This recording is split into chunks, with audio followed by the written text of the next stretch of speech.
All right, excited to see the three of us together again. Gosh, it's been how long ago was it when we were at Wildwood? Was it 8 weeks ago? Gosh, Weeks ago, a couple temperatures ago. yeah, Yeah, a couple temperatures ago.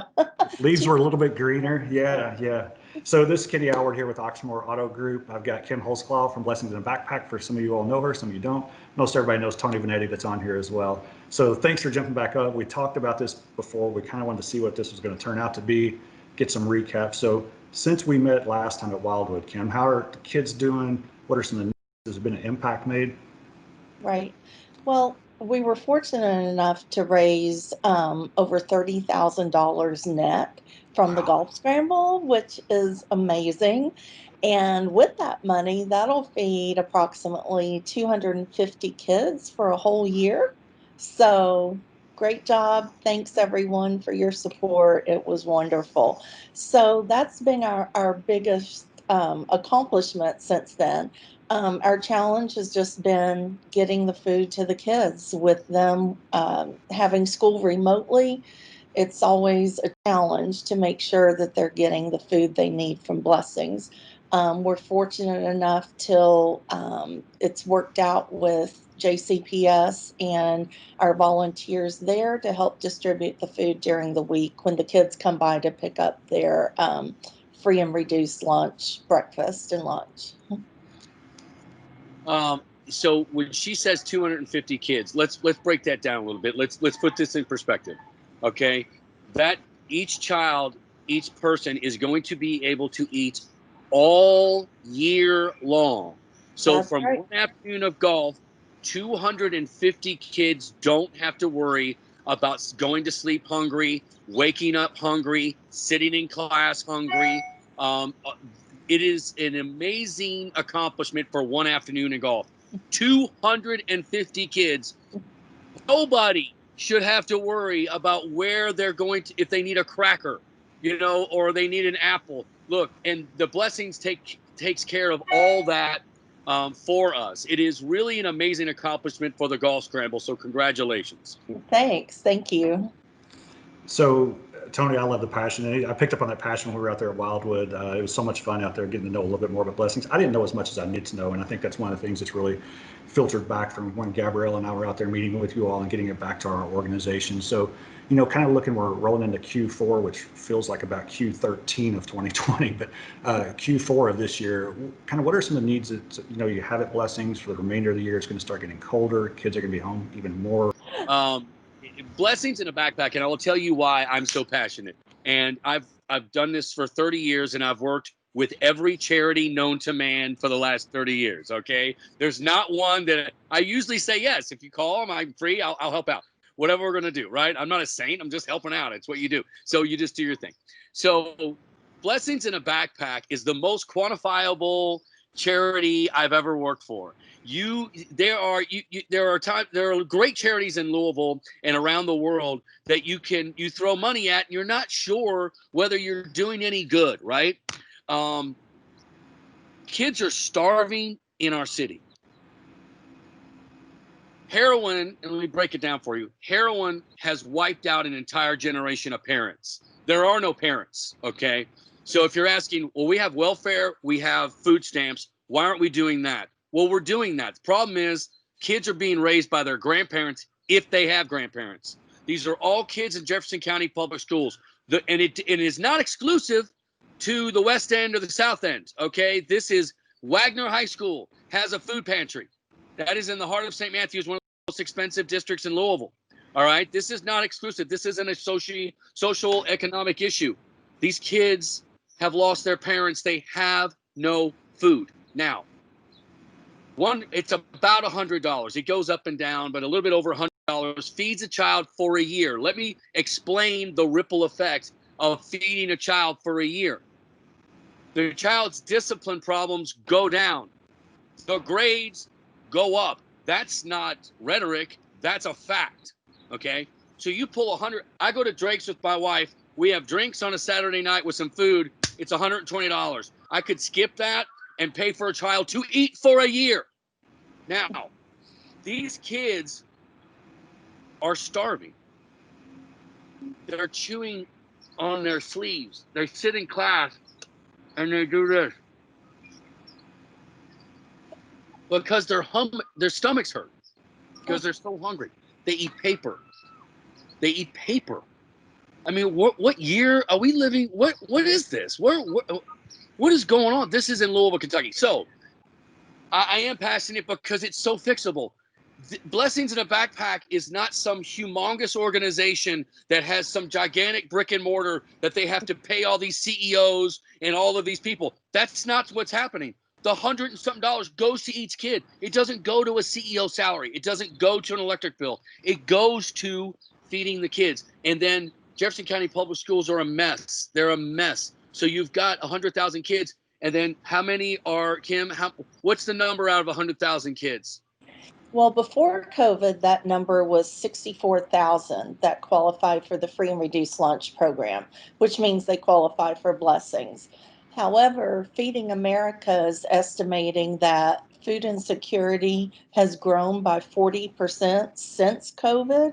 So if you apply that same percentage to our numbers locally, that means there's roughly, 85,000 kids or so that are now considered food insecure in Louisville. And being food insecure just means they don't know where their next meal's coming from. And they don't know when it will happen. So, yeah, that's what we're looking at right now. And that's right here in Louisville, one of the most generous communities I've ever seen.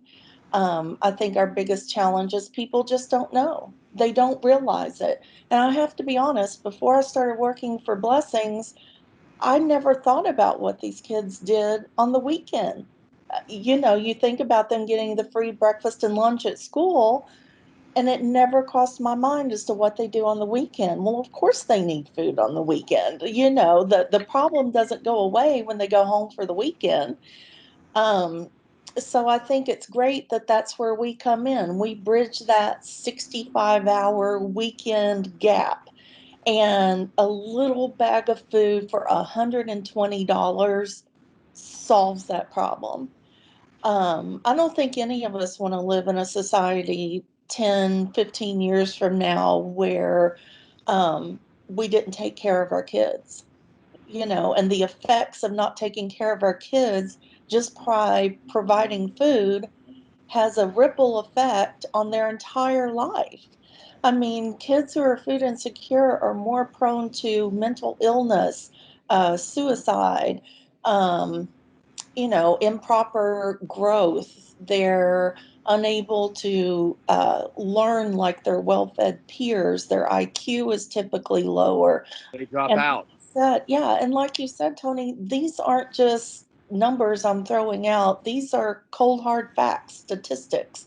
And they're not just coming from Blessings, they're coming from Feeding America and other large organizations. And it's something simple that we all can do that has a huge impact on not only the children that we're helping, but our community. These are our future leaders, our future teachers, our future workers. And we have to take care of them. It's not the kids' fault, the situation that they're born into.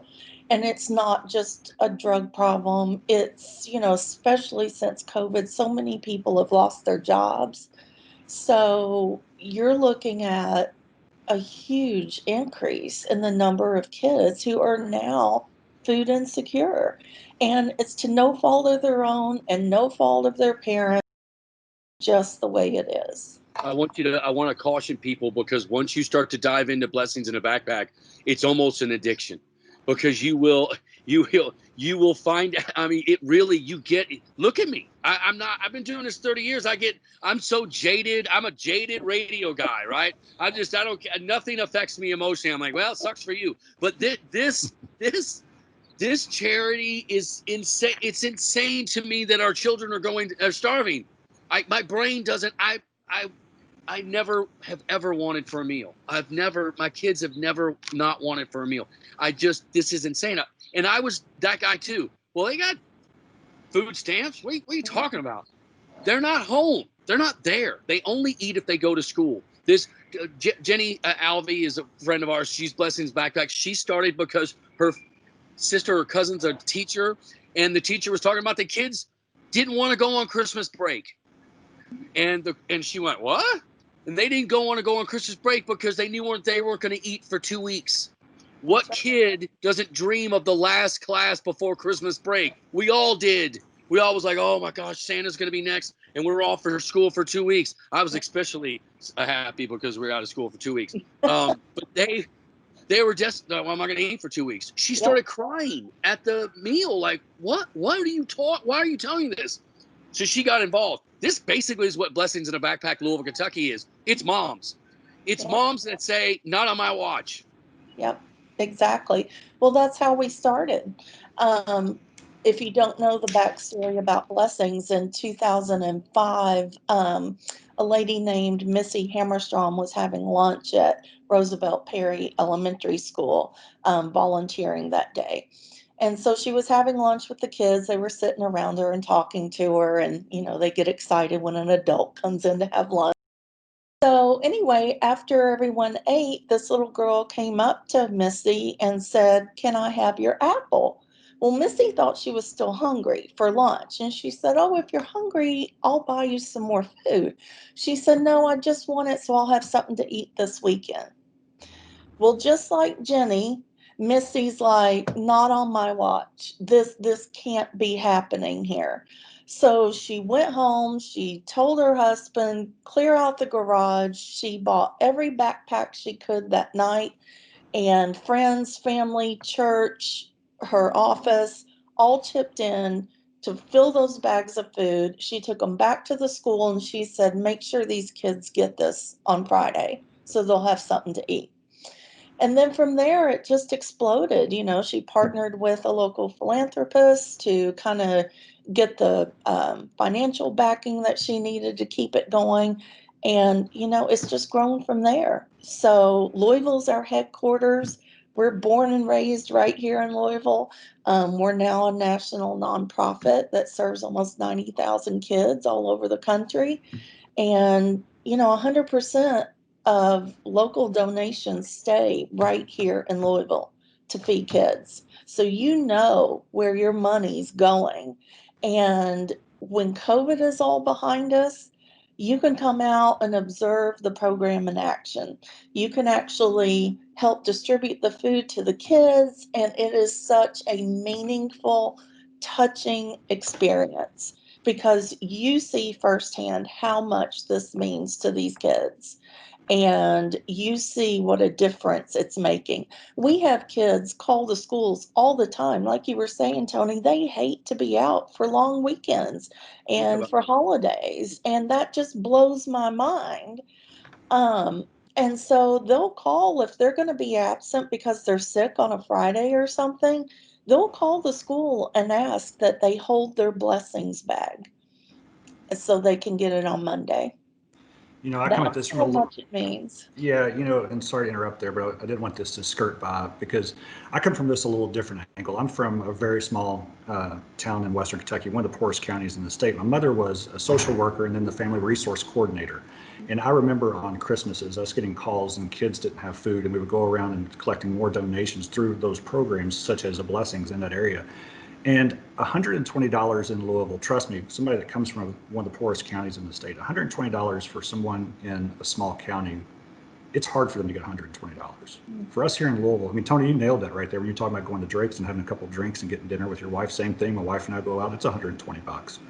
I mean, you hit me right there. You struck me. I'm as soon as we get done with this, I'm going and sponsoring the kids and stuff for our family, just because of that, because it hit me. I'm like, now if I was back in my old county, $120 just for the difference, it's a lot different. That's worth about 50, so anyway.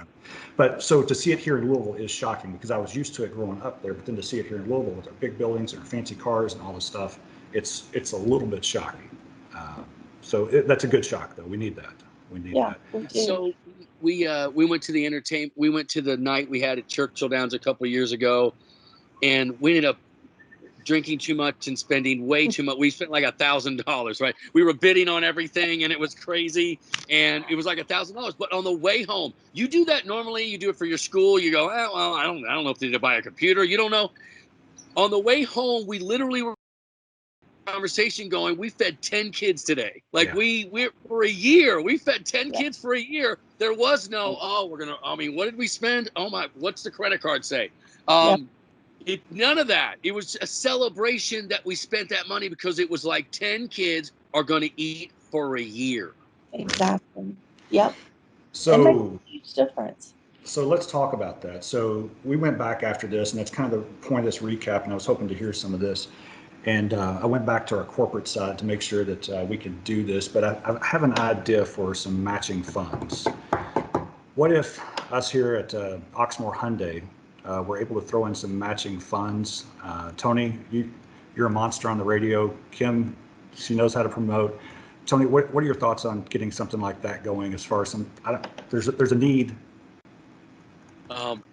If you're in, I'm in. I'm 110% in. Let's get this on the radio. We'll get it on our social media. We'll blast it on the biggest radio station from here to Nashville and Indianapolis, baby. 50,000 watts WHAS, home of the University of Kentucky and University of Cardinal, baby. It's the biggest station in the damn state, and we'll blast this out everywhere, and we'll get that message out to match, and people will give because people care in this town. And when you explain to them, kids are not going to have it. Not on my watch, period. That's right. Thanks, Tony. You're the best. I love your passion. That's awesome. You could be our full-time spokesperson, okay? Okay, yeah. So, Tony, since you've made that commitment, I will make a commitment from Oxmoor Hyundai and Oxmoor Auto Group to have a check that has multiple zeros in it. I will confirm that, get that back, and we can make that post for that seed money. So we can get some of these other businesses involved, individuals. I've just pledged for $120 from our family because we need to. And I can't ask other people to do this if I haven't done it myself, right? Yeah. So thank you. I appreciate we'll that. do that. So Nice. Tony, absolutely, it's the least I can do, clearly. Tony, dates, how's your calendar look next week? I don't know your scheduling. You pick the day, I'll make it happen. We'll rock it out. Any day is good. You just let me know and I will clear it out. It's already, I'll get it improved by the bosses. We're good to go. I'll jam it through, baby. We'll get it done. Well, I know what my schedule looks like, and in case I need to jump on, just in case you like pass out from just breathing too heavy and getting too excited, I need to grab the mic for a second, even remotely. I know that I could do next Thursday, the 22nd. Kim, I don't know how your schedule looks. Tony? Yeah, that works for me. That's good. Let's do it. All right. Thursday, the 22nd, let's say 10 a.m. Okay. Is that fine? 10 a.m. We'll get them. We'll get the message out. And thank you for being. And you always have been part of this community, and you have always stepped up. And you're doing it yet again. Thank you so much. Thank you. We are so appreciative. That's amazing. See you on Thursday. All Let's right. do it. Thanks, Okay. guys.